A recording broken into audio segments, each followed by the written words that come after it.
Last week, we really had our series, in our series that we're calling The Summer in the Psalms. The Summer in the Psalms.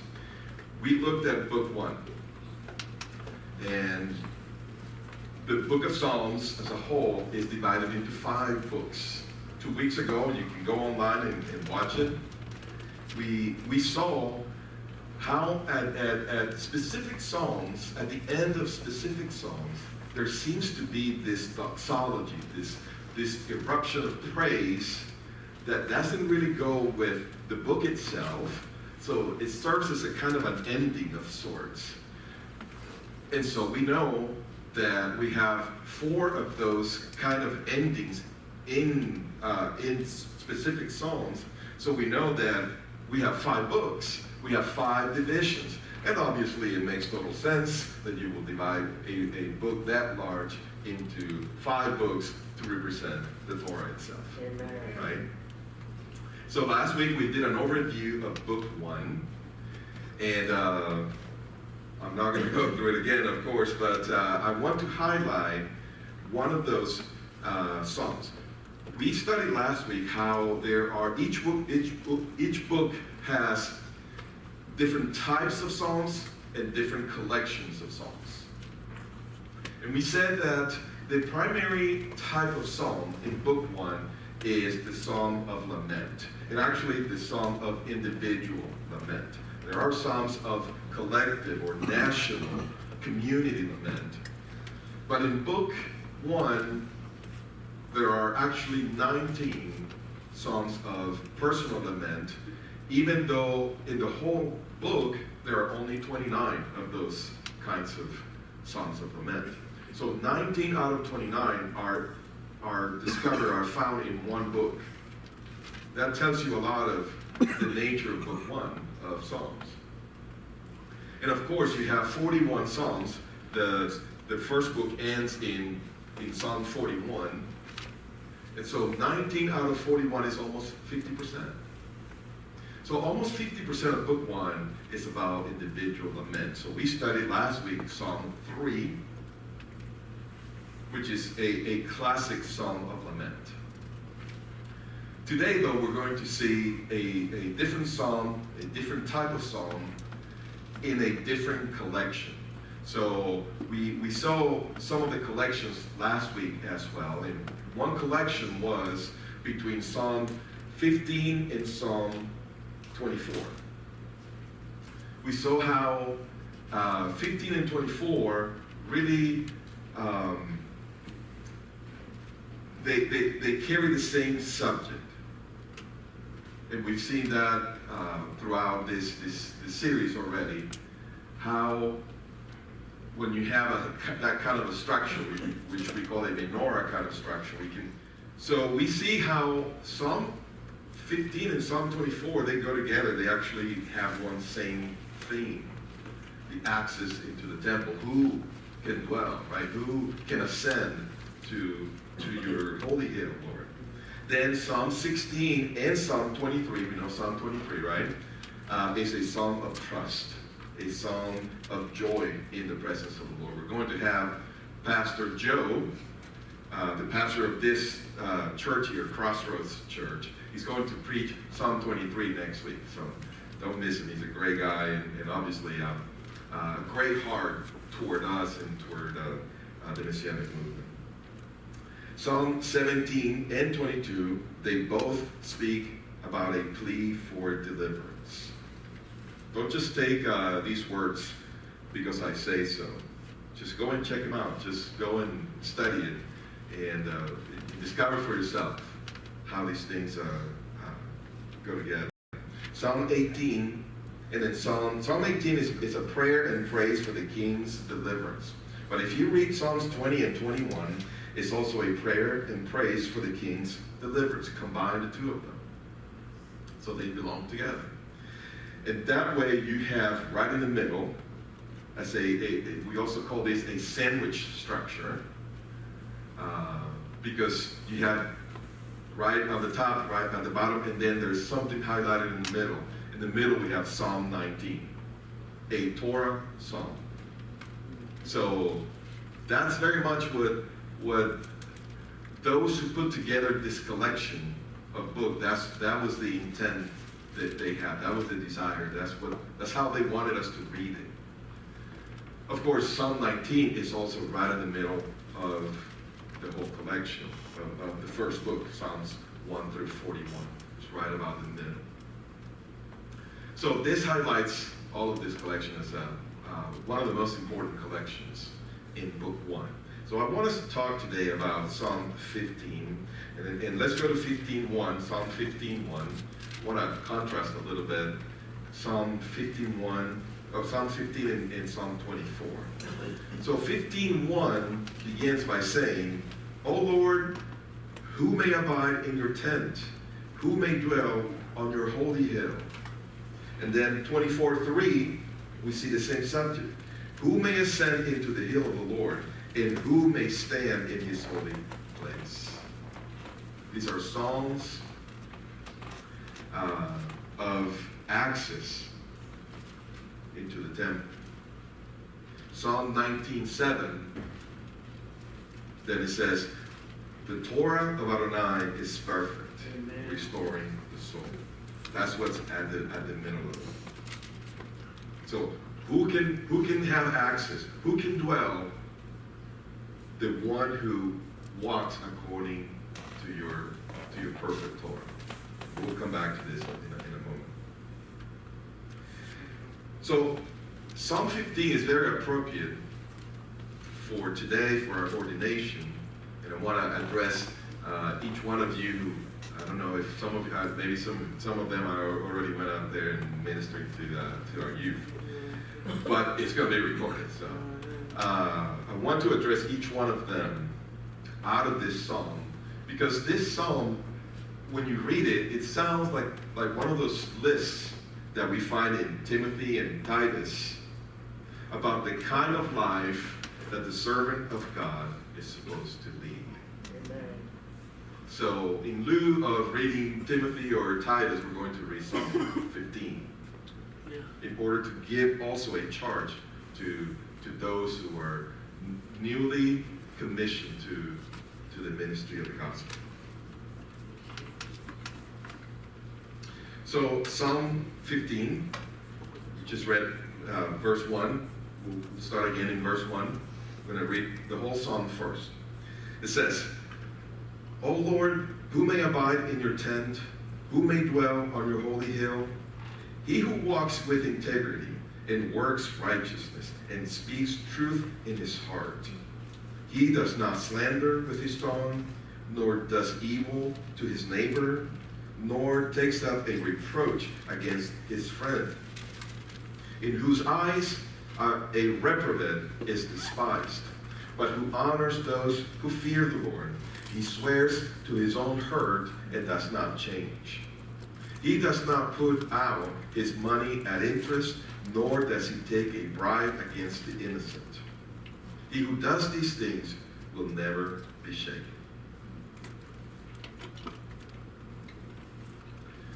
The introductory questions, both in Psalm 15 and Psalm 24, are complementary. In Psalm 15, the question is, who can actually stay here? Who can remain? Who can dwell in your holy place? In Psalm 24:3, let's go back to Psalm 24:3, it says, "Who may ascend into the hill of the Lord, and who may stand in his holy place?"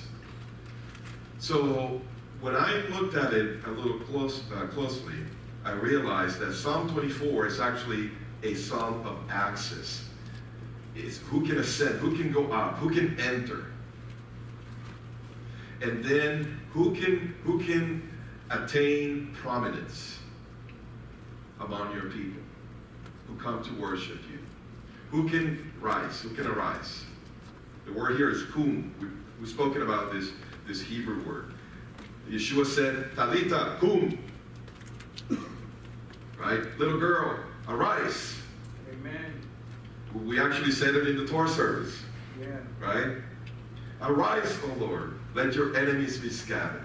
That's a word of resurrection. That's a word of the power of God.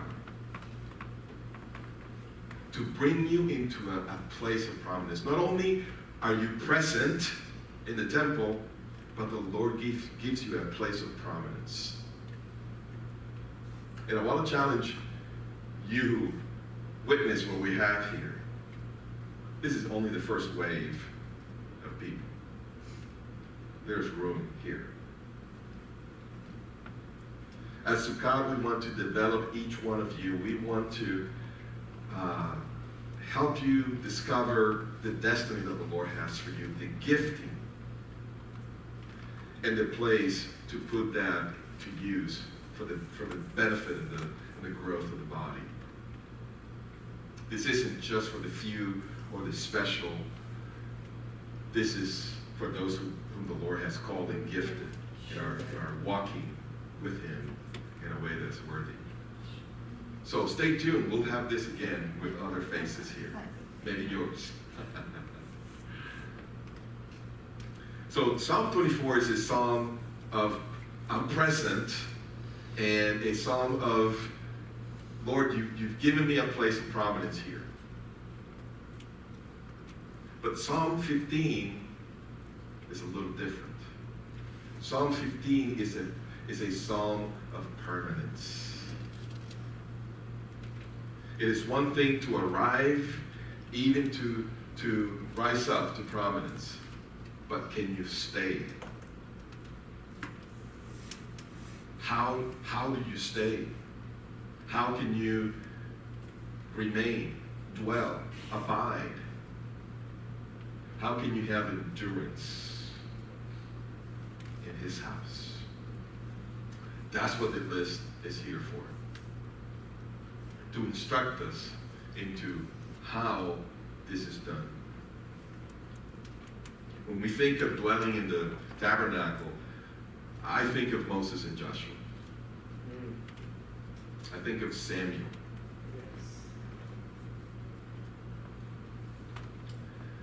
And I think of David. I think David was a Cohen wannabe. A priest wannabe.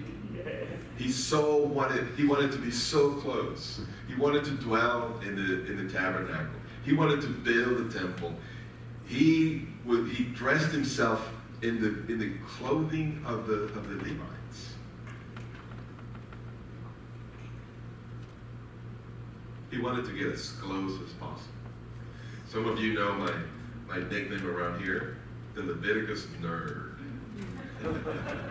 That's my nickname. You know, I always find a way to talk about the book of Leviticus. Am I right, Bob? And you know, it's because of a similar desire. I'm a priest wannabe. Yes, sir. Yes, sir. I want to know about His presence. Yes. I want to understand Scripture when it talks about holiness in His temple and how to enter in and how to remain, how to dwell. That's my desire.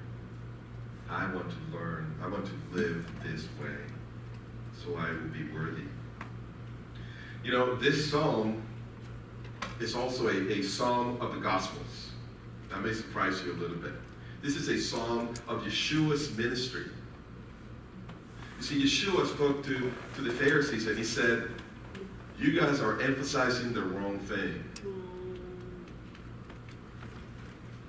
You need to put place prominence in the weightier things of the Torah. What are the weightier matters of the Torah? Well, He said it in Matthew 23:23. He said, woe to you, Torah scholars and Pharisees, hypocrites. You tithe mint and dill and cumin, yet you have neglected the weightier matters of the Torah, justice and mercy and faithfulness.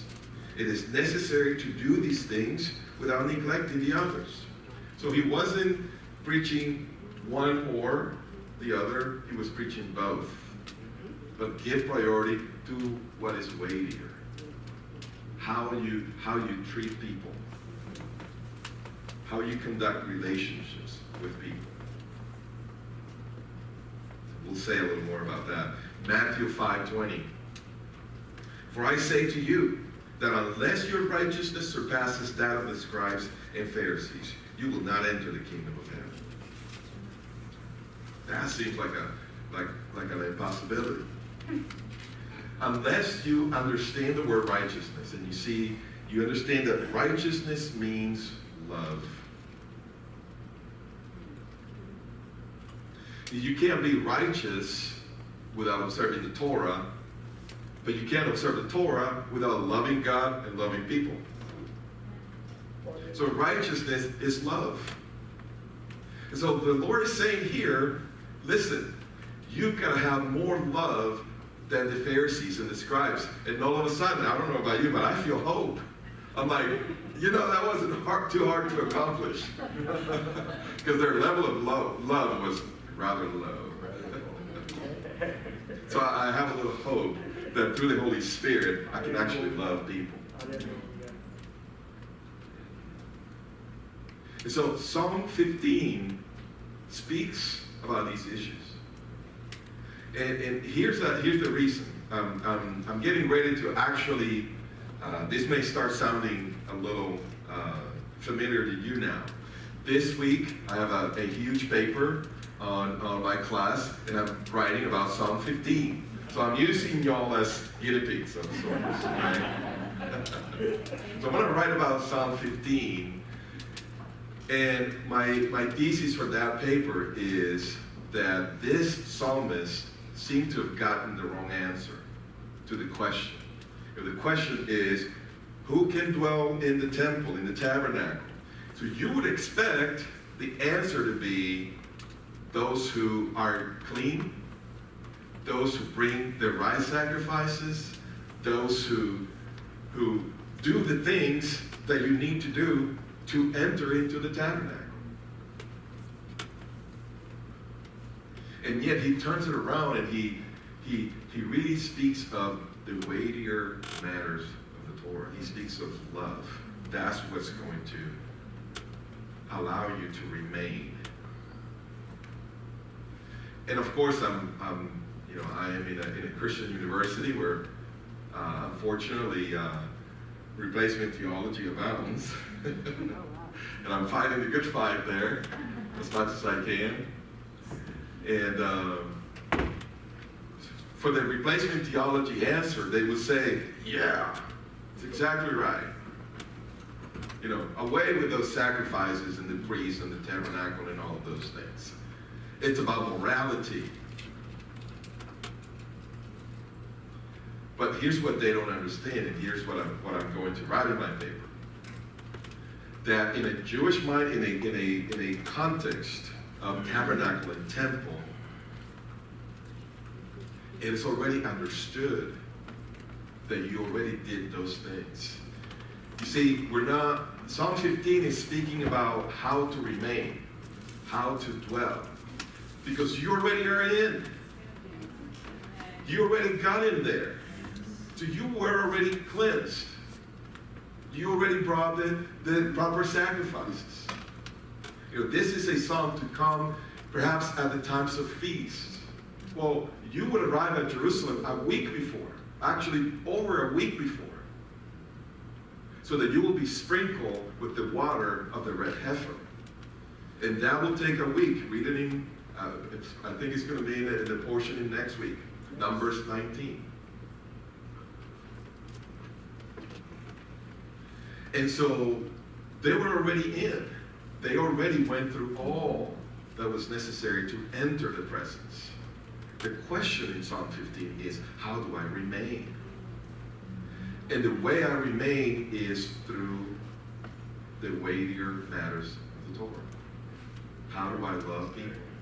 In other words, if I get in and I come in and I say, Lord, I worship you, I thank you, I'm here, I made it, great. And the Lord's going to say, you know what, I'm going to send people to evict you out of here. You can't remain because I know how you treat people. Or, yes, desire my presence. Desire to stay here with me. I know your heart. I know this little list that I have here. You know, it's like the Lord speaking about Job. Have you seen my servant Job? Right? And there is a connection there because the heart of what God says about Job is he is blameless. Tam in Hebrew, Tamim. And you know that's the first thing that Psalm 15 says. So, verse 2, Psalm 15. It says, he who walks with integrity. He who walks with integrity. That word integrity, Tom, same word that God used to describe Job. Blameless. This is the same word that describes a sacrifice that is fit, an animal that is fit to be brought as a sacrifice. Without blemish. You think, well, wasn't that how Yeshua was? How am I supposed to ever attain to this? Well, here's the thing. That this word, unfortunately, in some places is translated as perfect. And actually, we read it in Psalm 19. The Torah, the law of the Lord is perfect. It's not a good translation. Perfection is never a Hebraic thought. The real meaning of this word is complete. To lack nothing. You know, this is also a word that describes the priest and who could be a priest. So if you lack an eye, you couldn't be a priest. If you had any physical defect, you were not complete. You could not serve. See, I found my way into Leviticus, didn't I? But I'm not going to go too deep into that. Not today. But here, it's one who has a walk that is complete. A walk that is... The meaning of this word is actually mature. Not perfect, but a person who is mature in the way that they treat others. So they're not someone who take revenge when they're maltreated. They're mature. They know how to process these things. That's the kind of walk this is talking about. You know, this list, I was reading this list and trying to make sense. There's got to be a pattern here in this list. It isn't just a random, grocery list of this and that and this and that and this and that. There are patterns here. For instance, the first three, he who walks in integrity and works righteousness and speaks truth in his heart. In the Hebrew grammar, these are participles. Okay, I'm going nerdy on you. What we need to know is that the writer went out of his way to put the first three verbs in the same grammatical construction. And then he switched. Why? Because he was done with that category. And now he goes into the next category. So he says in verse 3, he does not slander with his tongue. He does no evil. He does not take up a reproach against his friend. So now he used another three in a different grammatical construction. So now we know there's a pattern here. Verse 4, in whose eyes a reprobate is despised, but who honors those who fear the Lord. He swears to his own hurt and does not change. So these are three positive things. First, he told us he does not do this, does not do that, does not do this. Now he gives us three in the positive. And then in verse 5 he ends, he does not put out his money at interest, nor does he take a bribe against the innocent. And then he concludes, he who does these things will never be shaken. All right.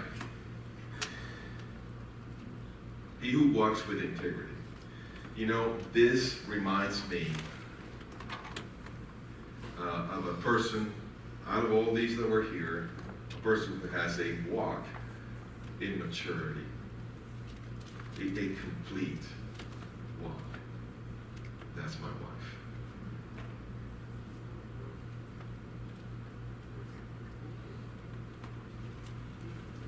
It's like there's nothing missing, especially in the way she speaks.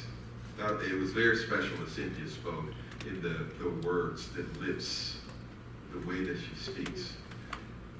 She works in human resource, and unfortunately it's her job to fire some people or help them not to get fired. And she speaks in such ways that people see grace. Even those who are not believers, they see not judgment, but grace, even though they can't put it into so many words. A person who works righteousness. Again, righteousness is love. This reminds me of Sydney. Yeah, Sydney. You know why? Because Sydney is not a person that is going to say to you a bunch of loving words. Not that she's not capable. But Sydney loves in action. She knows what's good for the children over there. And she's not one that is, just sweet talk and the kid, while the kids are tearing apart the old room and trying to be sweet, a sweet little teacher. No, she's going to be tough and love those kids. And she's so committed to their well-being. She's a person who works righteousness, who loves people, difficult people.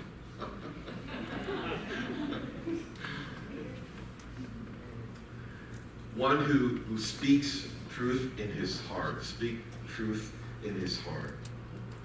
This reminds me of Ellen. Ellen at times is so, not at times, but many times, she's so careful. Because she's so truthful in her heart of heart. So she's very careful in what she says, what she believes, what you understood from what she said. She's a very meticulous person. Am I right? She loves the truth. Loves the truth. Verse 3. He does not slander with his tongue. He does not slander with his tongue. This word slander is actually a little familiar. This week we're reading in Numbers, in the portion we're reading about the spies. And then Joshua later on, a few years later, he's going to send some spies to spy out the land. This is the same word for spy here, slander. Because the connection is someone who goes out in stealth, but in a negative way here, goes out with his tongue in stealth and slanders people. Of course, this is saying to us the one who abides does not do that. And this reminds me of Steve. It's very hard to hear a negative word about another person from Steve. He will not say it. I love that about him. Nor does evil to his neighbor. Evil is the opposite of good. In Genesis 1, the Lord saw that it was good. The Lord saw that it was good. The Lord saw that it was good. Good is that which makes someone fruitful.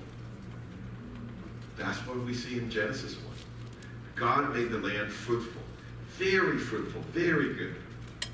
So when you are good, you make someone else fruitful. And evil is the opposite.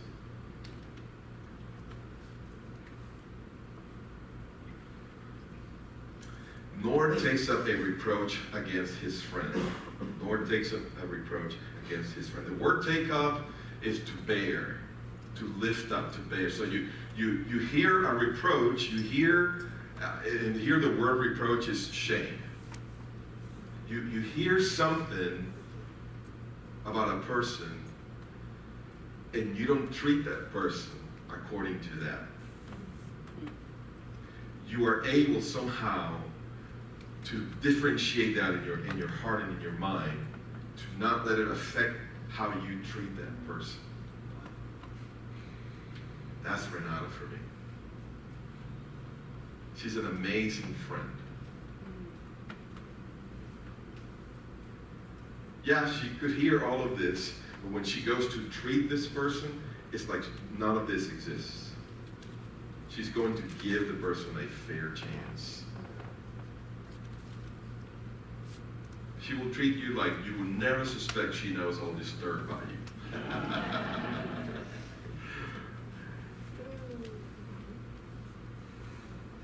It says, but who honors those who fear the Lord.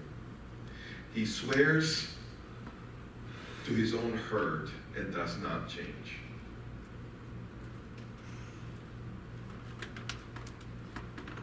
That's Charlotte.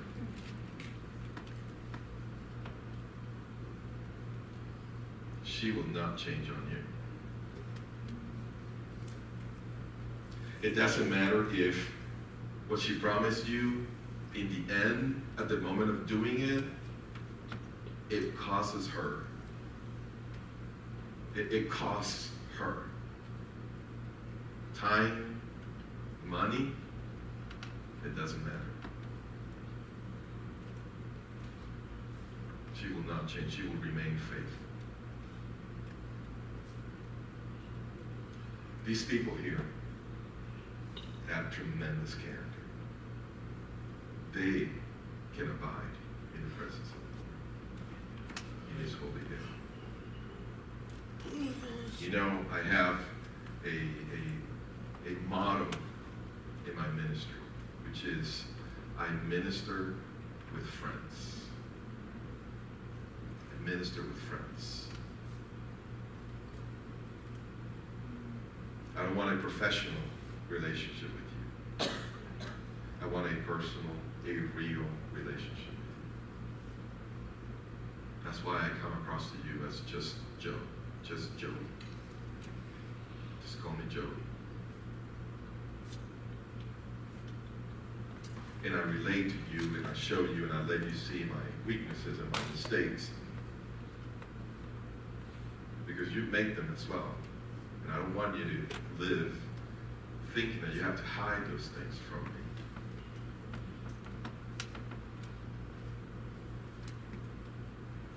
This, Psalm 15, that's the kind of people that I want to do ministry with. That's the kind of people that I want here at Sukkat. You can trust them. You can go to war with them. You know they'll have your back. And especially for me in ministry, I can entrust people to them. I can entrust people to them. Forget money. Entrust money, entrust power, entrust authority. Entrust people.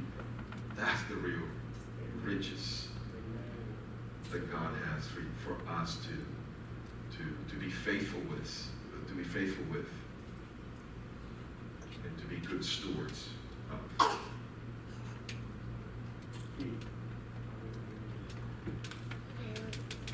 The core of who we are here at Sukkat is to be able to host the presence of the Lord. Everything that we do here is geared towards that, to host the presence of the Lord. so that you and I can receive from the Lord what we need. Revelation for transformation. Expressed in healthy relationships. That's what we want here. And so we want a house full of Psalm 15 people. And we have the ways to help you if you're not there. Trust me, I'm not there either. Not in any kind of consistent way.